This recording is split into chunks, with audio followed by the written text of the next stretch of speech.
so that water, any areas that are anywhere near the ocean or salt water, could have these desalination or evaporation plants in conjunction with their thorium reactors to create all the fresh water that we would ever need. And here's the cherry on top of the cake. In addition to this fuel that's spent, that's left over after you have your thorium reaction, only has a half-life of 300 years. The plutonium that comes out of uranium reactors has a half-life of 10,000 years.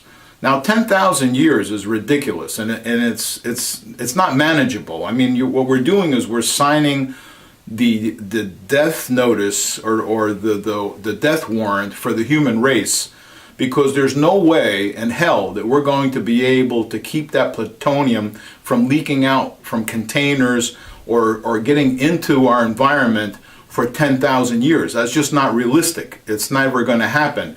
We're just passing the buck to misery and radiation and sickness for future generations. There's nothing Christian about this, and it certainly doesn't fit any kind of humanity and thinking about something other than yourself.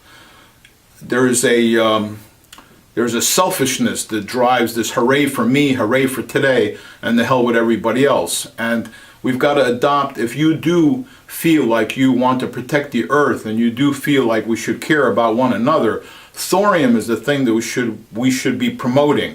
And we should be promoting it in any and every country that is willing to do it, because no matter how horrible the country is, even if it's North Korea with Kim Jong-un, even if he were to do it, it would be a good thing, because if he would be doing it, maybe he'd be making less weapons, and maybe he would be using less petroleum products for energy. Any country that would be using this would be benefiting the planet, and it would be using fewer of these fuels, which should not really be used for fuel. These petroleum products that are coming out of the ground, they should be used for fertilizers, and they should be used for plastics and all kinds of other uses that would be better for them, to be more efficient uses for them to be used for, than just to be burning them up for heat and for energy or for electricity or whatever. So, and now, the plutonium that we have laying around in 55-gallon drums or wherever it is where it could leak into the environment, this deadly, deadly stuff, plutonium, it could also be mixed in with the thorium into the molten salt reactor, and that plutonium's half-life can be reduced from 10,000 years to 300 years.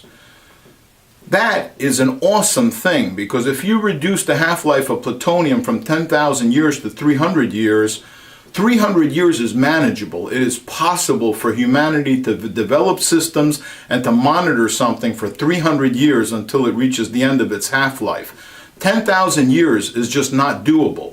And if we could take all of this waste and plutonium in the world and all of these substances that are so deadly for future generations, we could not only reduce their half-life to 300 years, but we would get more energy out of them and use them up. So we would get a benefit, double benefit from that. There's so many things associated with this that it's unbelievable. I mean, I get notices for organizations that are against fracking. This is the answer for fracking. If you don't want fracking, then support thorium energy, because who's going to need to be doing any fracking anymore when the price of oil and gas is going to drop down through the floor? It's not going to be worthwhile to do the drilling and the fracking and everything. The only kind of extraction of oil and gas that will be taken from the earth will be that which is needed for biological and chemical processes, for fertilizing products, and petroleum, and so fertilizers and making plastics and other carbon-based products that could be used for technological equipment, construction, whatever. This is such a win-win thing that it's basically something that would change the world in an unbelievable way. And the only reason why I don't see this moving forward is because the establishment and the big bucks that control petrodollars have got the whole world by the short hairs. And if we don't do something to try to get this thorium program off the ground, then there's going to be terrible consequences in the future. Because did you ever wonder why the population has spiked so high over the last 100 years that it has grown 10 times more than it's ever grown before? One of the reasons for that is because oil-based and petroleum-based products are being used as fertilizers. Once we run out of these oil-based products and these fertilizers, there's going to be famine in the world. There's going to be death and destruction, and when there's going to be limited resources, there's going to be war. So I'm making this plea, and I just don't understand why, people are not putting the pieces together for themselves and understanding that thorium is something that needs to be promoted, not just in the United States, but in every country in the world. Once energy becomes cheap, then food production will be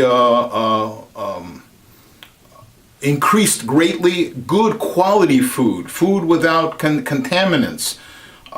It would be such a benefit to humanity. And I made this video to make this case.